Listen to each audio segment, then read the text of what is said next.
Hello, everybody, and welcome back to the CWE. Yes, I know you must be thinking, B, what the fuck is this? I thought you said the next pay-per-view was gonna be fucking Survivor Series. I was fucking wrong because I forgot fucking the Blood Money pay-per-view was coming around the corner. Yes, ladies and gentlemen, we are heading back to Saudi Arabia for Crown Jewel.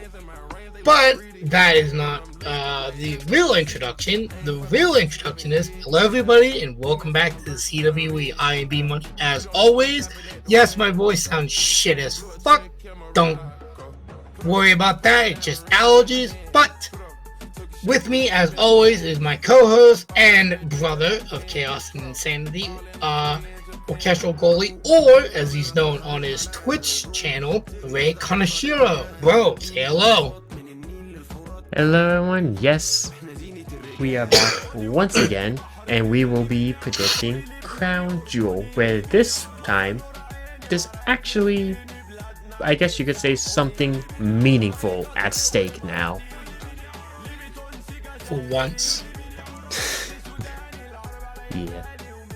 It's nice that they're at least giving this something, even if it isn't really gonna elevate it to... I was gonna say, big one. For this pay-per-view, there will gonna be two new champions crowned. It's gonna be the men's and women Crown Jewel champion. Yes, this title will be exclusive to Saudi Arabia. They won't even mention it at all throughout the entire year. They will only mention it, I guess, to the for the build up to the Crown Jewel or Crown Jewel itself. I'm not entirely sure, but I know they are only going to mention it for Crown Jewel. But we got 7 matches on the card when, as we are recording this, Wednesday, October 30th. Yes, tomorrow will be Halloween. Well, I'm sorry. Thursday will be Halloween. Fourth wall break, I don't give a fuck, you idiots. You need to fucking touch some grass and get laid. Anyways, we got 7 matches on this card. The first match that we are going to be predicting, I don't know when it's going to be happening on the card, but for the WWE Women's Tag Team Championships, we have a fatal 4-way.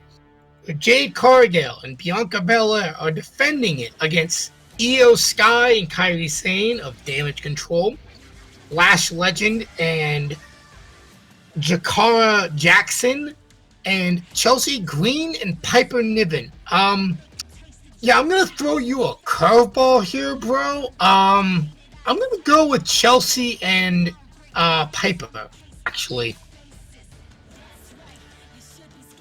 Surprisingly enough. I can 100% see that. Because, personally, I mean, yeah, they have been tag team champions before. No. Well, yeah, you're right, kind of, because Sonya Deville was with fucking Green at one point, but then she got injured, replaced with Niven. I don't just really gave her the title. It was kind of weird. Well, no. Chelsea didn't even give her the title. Piper just took it. Yeah, I mean, like, storyline wise, they kind of just gave her the title and said, "Here, now you're a tag team champion." I personally don't know who Lash Legend and Jakara Jackson are. Io Sky and Kairi Sane, I definitely think those two would be, great holding the titles again, even though it was Asuka and Kairi Sane who was holding the titles before. But I don't mind them holding it. I just, I'm sorry to say, but Bianca Belair, she's held a lot of titles. She needs to, ease up on trying to be Charlotte. And again, she could be great, but Jade Cargill needs a shit ton of work. I'm sorry to say. She worked really well in AEW, but you can see there is a little bit of a different level in WWE, or at least a higher standard in WWE.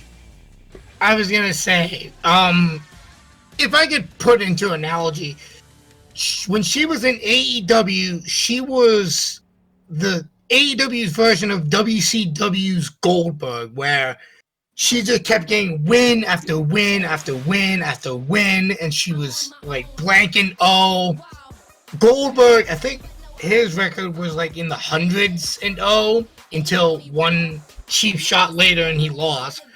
But that's kind of how I saw her in AEW. Who are you gonna choose?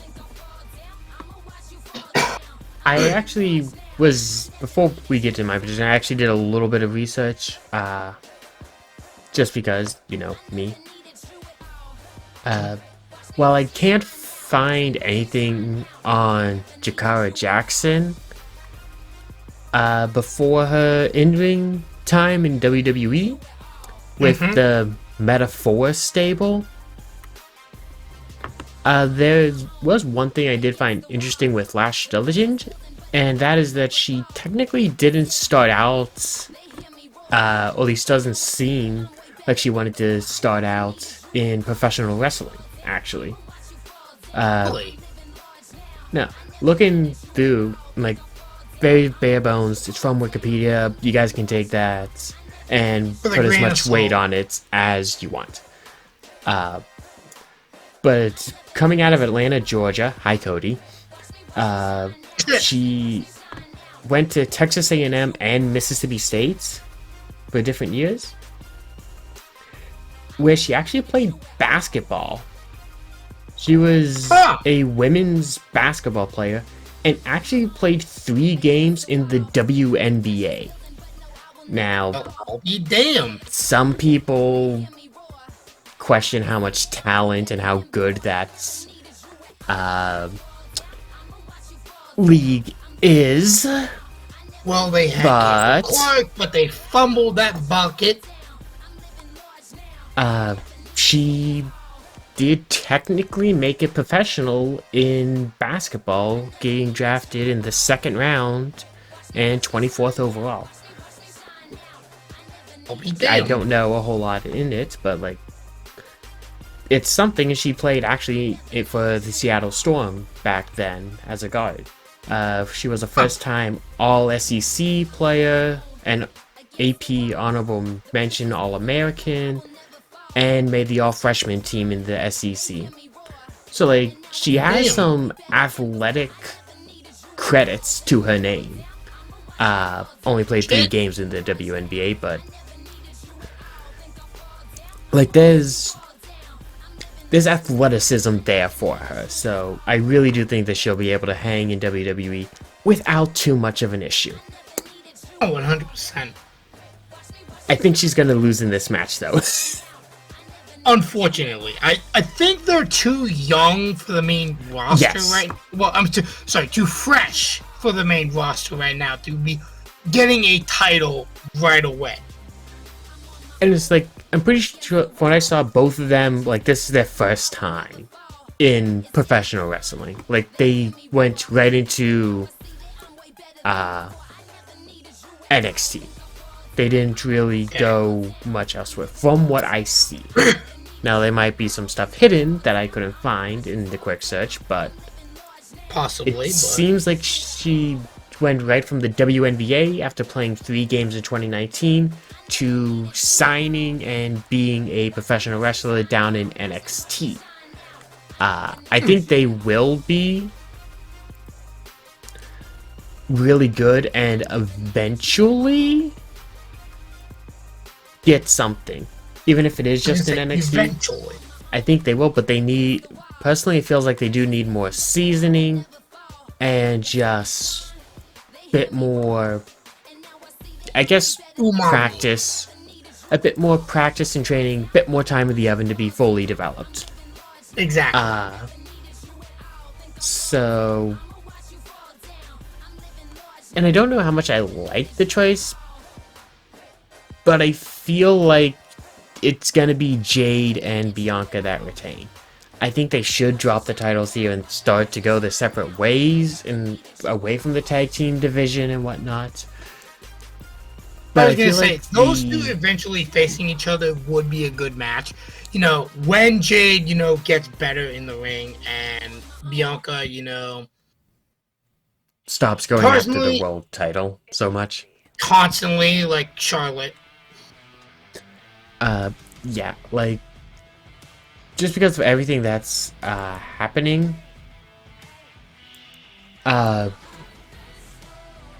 feel like Damage Control and Jackson and Legend are going to end up essentially taking each other out of the match, which is going to leave just Piper and Chelsea. Yeah. And I feel like they're going to end up just bullying Chelsea with it. Oh, 100%. And I hate that, but like it's... I do too. Okay. It's next going to happen, match. so I'm going to go Bianca and Jade. Yeah, you're down. Okay, next match is a triple threat match for the United States Championship where LA Knight defends against Andrade and Carmelo Hayes. I'm gonna let you go first on this one, bro.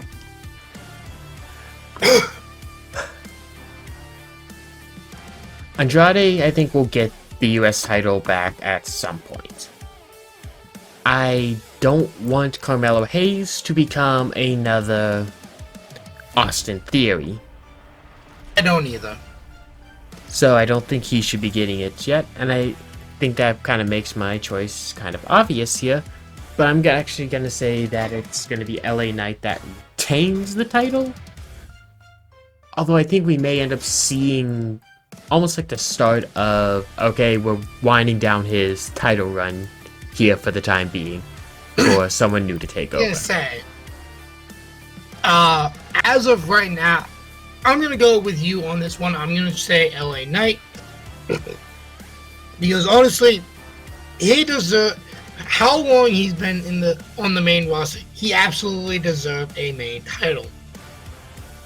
Don't get me wrong, him holding the WWE the WWE title will be great eventually. He is a megastar after all. I personally think that would be great.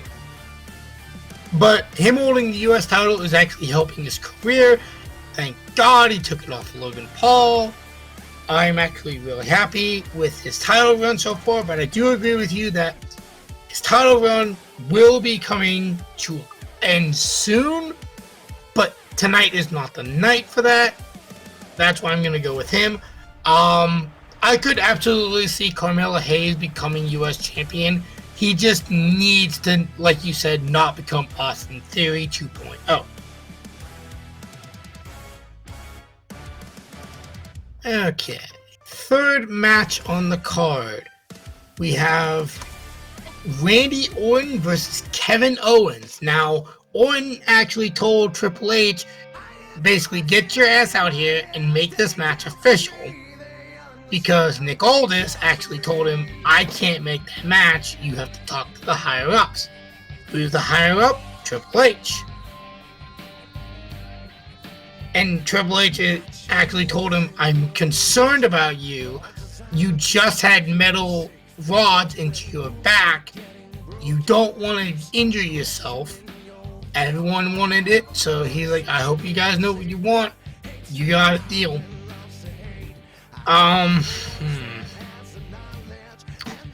Okay, for this one, I'm gonna go with, personally speaking, Randy Orton for my pick. I have a sneaky suspicion that eventually he'll turn on Cody and go after the WWE title. I don't know when, but that's my prediction. What about you?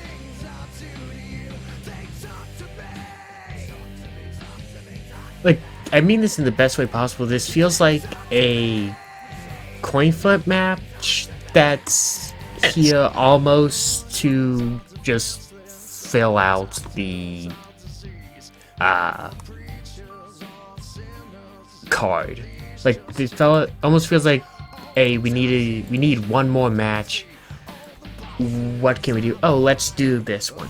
I kind of feel like this would have fit better in a Survivor Series, or something along that lines.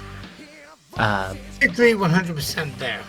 So it almost feels like it's a little rushed to set up, but it still should be a really great match. And I'm actually gonna go with Kevin Owens. Okay, that's good to hear. Randy is, for me, it would be Kevin Owens wins. Randy then shows up on Raw, because I'm pretty sure he's technically a Raw superstar still. No, he's actually a SmackDown. He's SmackDown. Either way, he shows up on the next show that he wants on.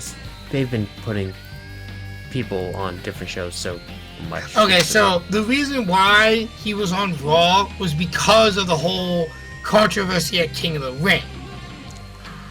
And then why does he stay there? That's like something that can happen at another time. But yeah, whatever show they decide to put him on next, he shows up. Before he comes out to the ring,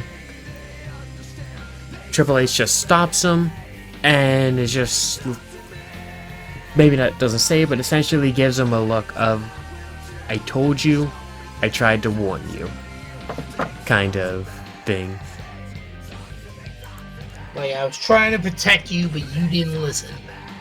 You didn't want to hold back. You got what you asked for. I hope you're happy.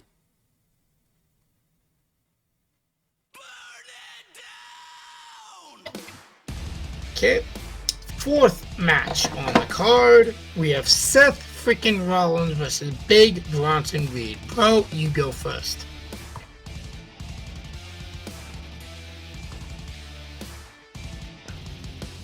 Now, you see, this one doesn't feel like it was just thrown on. I don't know what it is, but this one just doesn't give that feeling for me. And I'm going to say that Seth actually wins this. Not necessarily easily, not quickly or anything, because Seth is capable of a squash match. He is. Oh yeah. I just don't think that happens here, and especially not against someone that seems to be getting so pushed as Bronson does. Yeah, I think this is gonna go really deep, and Seth almost comes out the worst off despite winning the match, not including any outside attacks after the match. So I'm gonna say Seth wins and comes out worst with a big respect for Bronson. Well, let's not forget, he did take 6 tsunamis from Bronson Reed, I think like 2 months ago.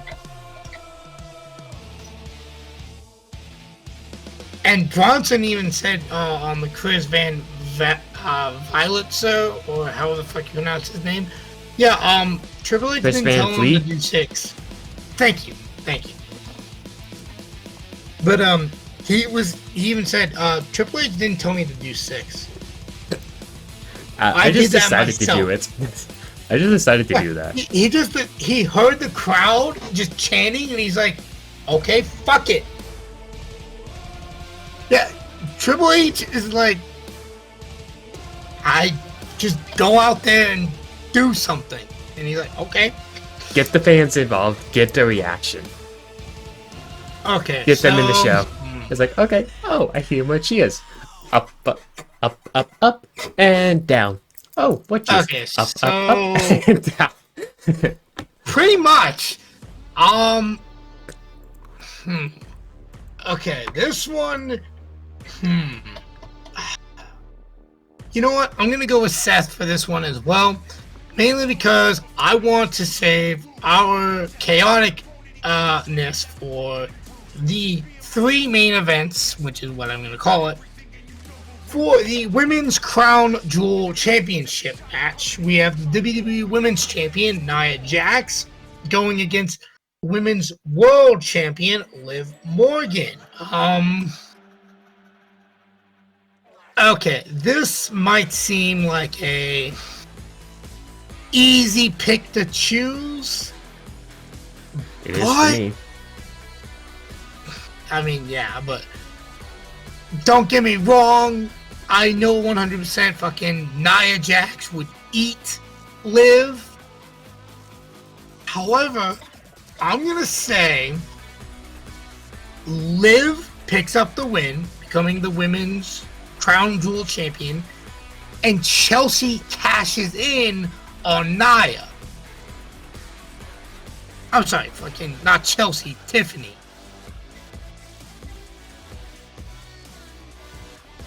Because remember, I don't know if Raquel and Dominic are going to be outside the ring or not, but if they are, that's going to happen 100%. What about you? Who are you choosing? I'm assuming I already know. Who do you think I'm choosing? You're going to go with the fucking Samoan. No. What? No, I'm saying that it's going to be Liv. Holy I think fuck. Liv wins. Because of I'm gonna do this just because I want to make sure. Do what?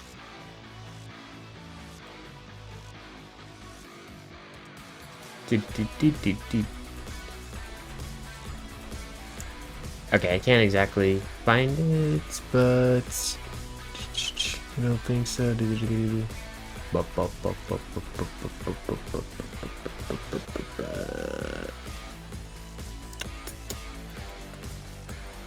Okay, I cannot find it exactly. Because of a giant muscular Spanish talker. Giant muscular Spanish talker? A giant muscular woman that speaks Spanish. Raquel?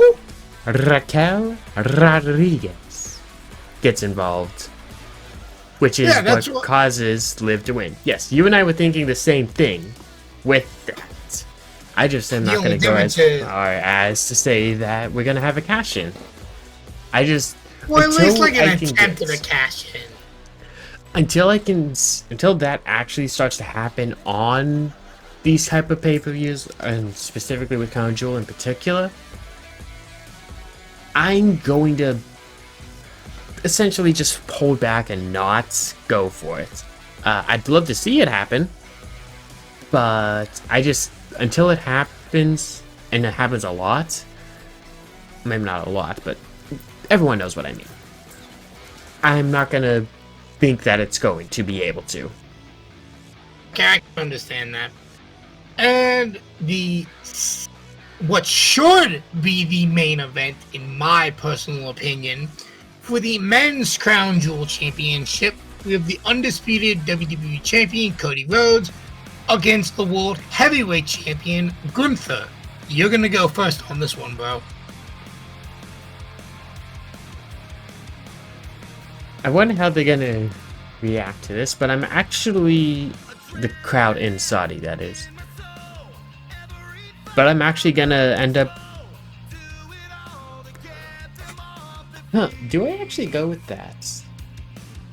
Because first, directly off, I was gonna say Gunther was gonna win. Okay. And then I realized I'd have both women, or not women's, both world champions winning. Yeah. Like, would they do that? I don't know if they would do that. Well, you also gotta think, fucking, but if I'm not mistaken, they have... I was gonna say, if I'm not mistaken, they have 2 shows in Saudi every year, if I'm not mistaken. I only know the Crown Jewel one. Well, remember, they also had King of the Ring.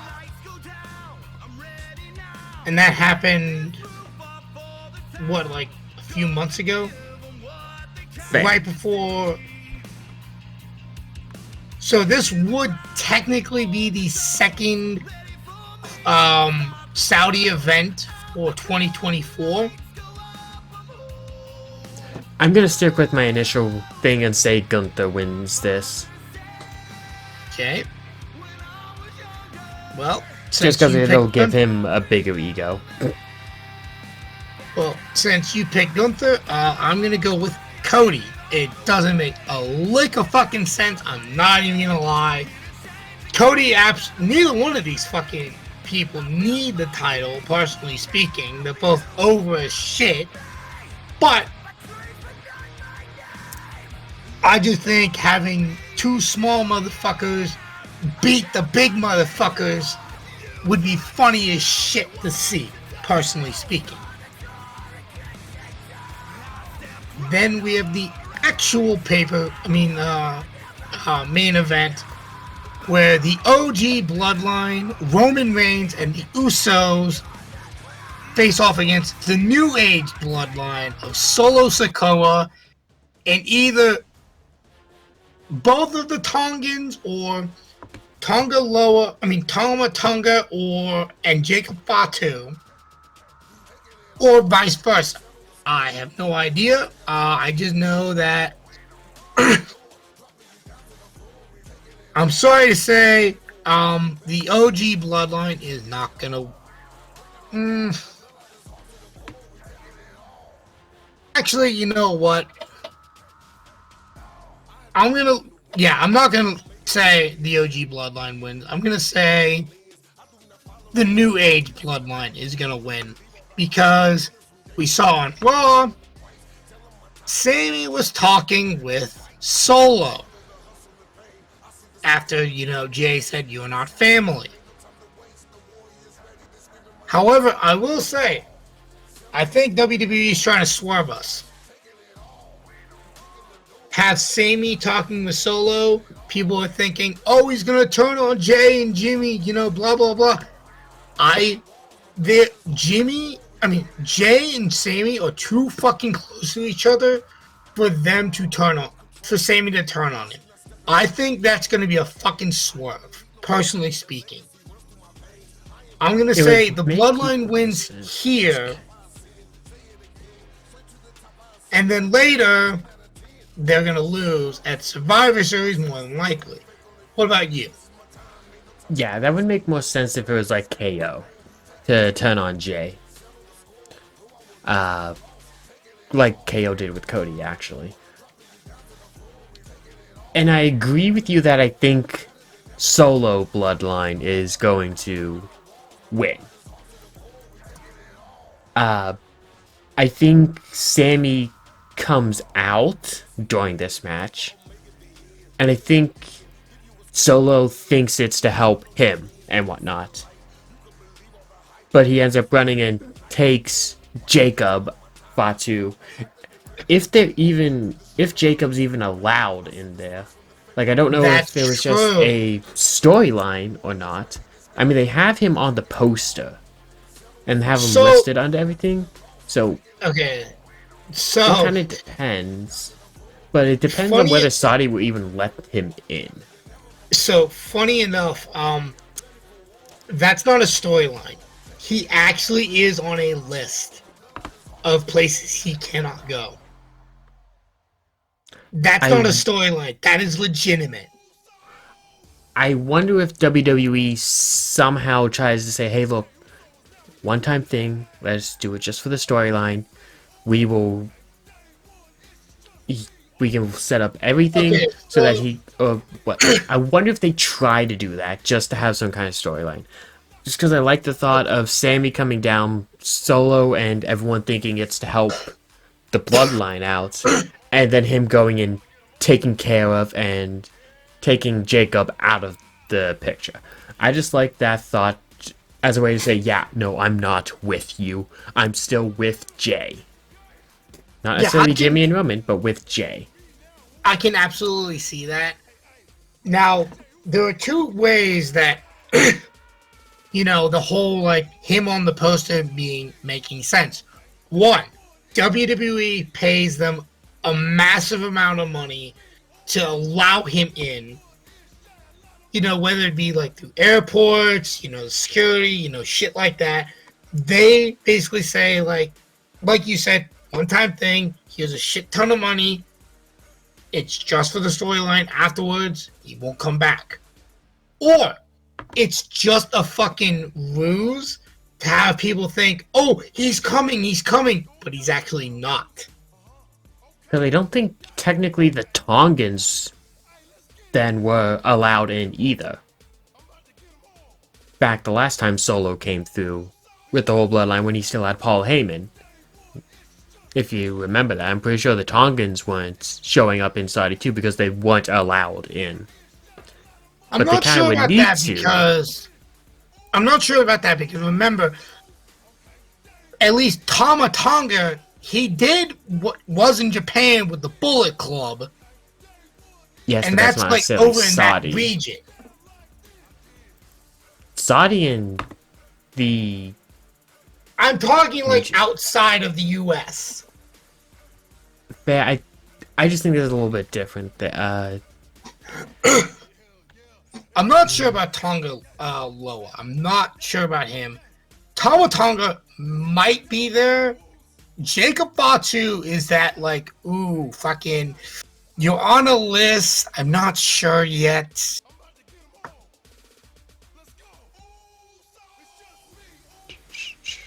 But yeah, so we're both going with the bloodline, correct? The Solo bloodline. Okay, Tama Tonga was he was at least in the semi-finals. I don't think that was... Actually, that might have been like the day before, and that would have put them in... Yeah, I think he wasn't. Tama Tonga does look like he was in Saudi. So at least Tama, back in 2024 when he took on Randy Orton. I think that's when Tonga Loa was debuted, if I'm not mistaken. It was Tama Tonga and Solo versus Randy Orton and Kevin Owens. No, this was King of the Ring. This was King of the Ring semi-finals match. It was just Orton versus Tama. Okay.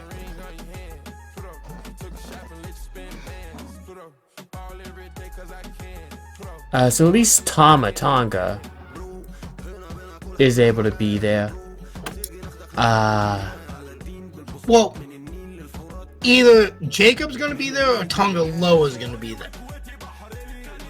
Because we still need one of the other two. I was going to say, you can't have a 6-man tag match with 4 members of the bloodline, but only 2 of them show up. Yeah, there's gonna be some way they're gonna get at least 3 of them in there. I'd personally like to see all 4, just because I think it would fit with the whole Sammy thing.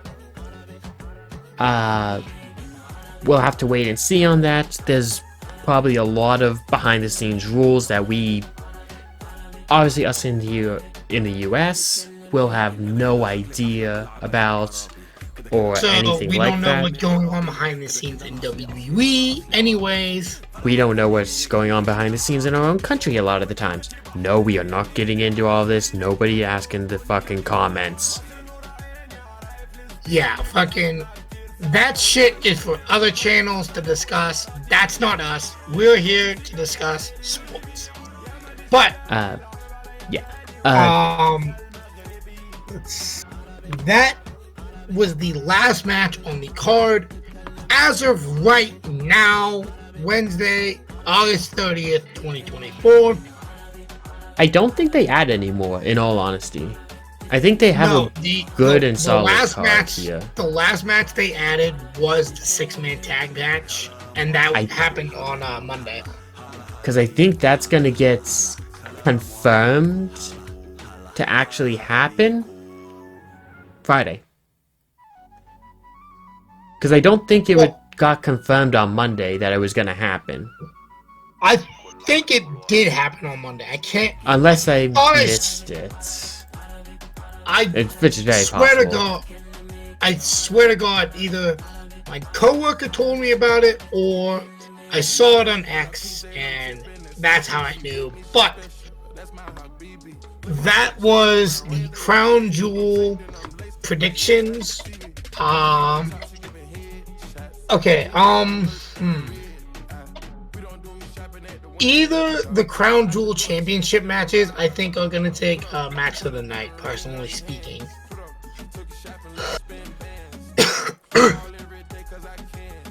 Yeah, that's I just a. have a feeling. They probably have the most likelihood of being match of the nights. The only question is, we know that the 6-man tag match is going to be the main event. Yeah. And one of the two Crown Jewel titles are probably going to lead into that match. I'm probably going to say it's going to be the Women's Crown Jewel Championship. To lead into the main event? No. Start the show, and then... You see, that was going to be my question. Which one of these two championship matches were going to be the one that starts off the show? I'm thinking the Women's Crown Jewel Championship starts the show, and then the men's leads up to the main event. Which kind of would make sense. Like, for me, just... Because this is kind of how I thought of it happening. You had Cody and whatnot just finish up the match. They follow Cody walking to the back when one of the two ones hit, whether it's Solo and his Bloodlines music, or whether you get Roman and his crews coming out first, and there's just staring at each other. Heck, you could even do both.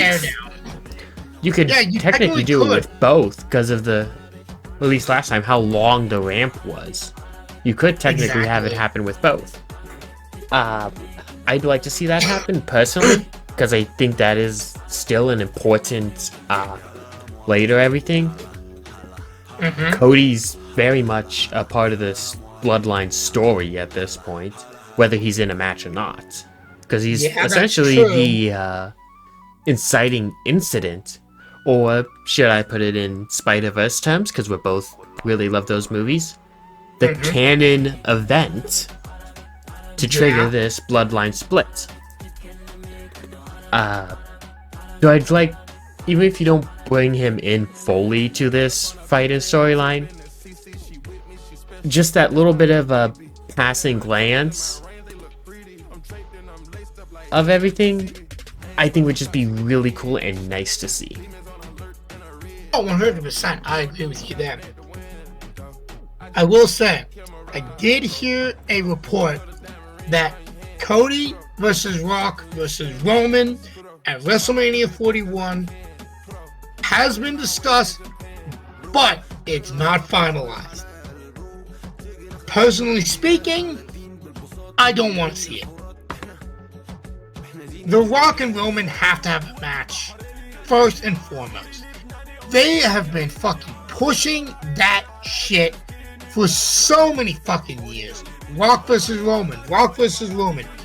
Why throw Cody in there? Does that happen at the Royal Rumble? No. They won it at Mania. Rock versus Roman. It's a Mania level match. I just wonder if they try to force them both in the same Mania run. If they throw it on Royal Rumble.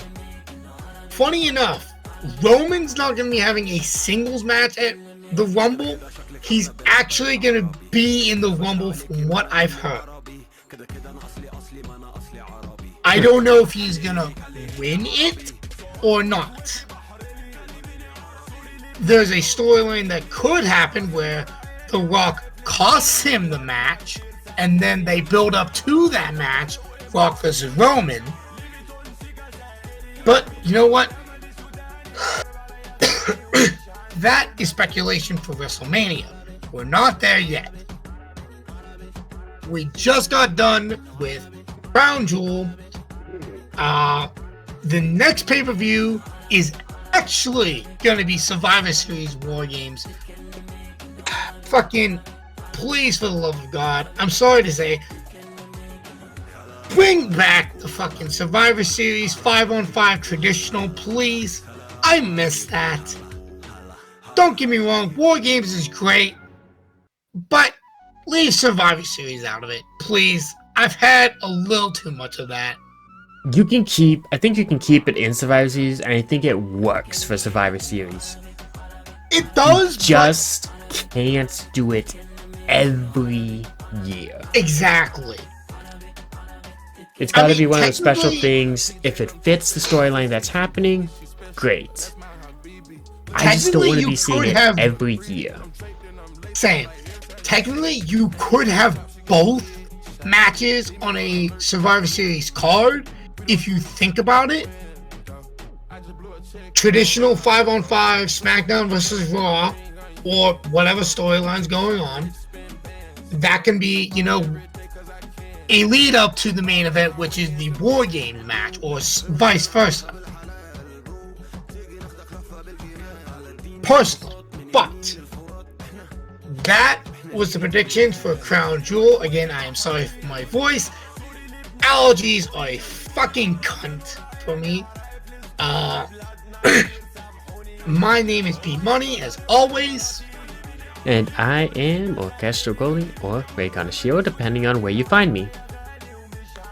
And as always, bro, as we always say at the end of every predictions, in 3, 2, 1, fuck P G. Thank you everyone for watching, and we'll see you at the end of November. Peace.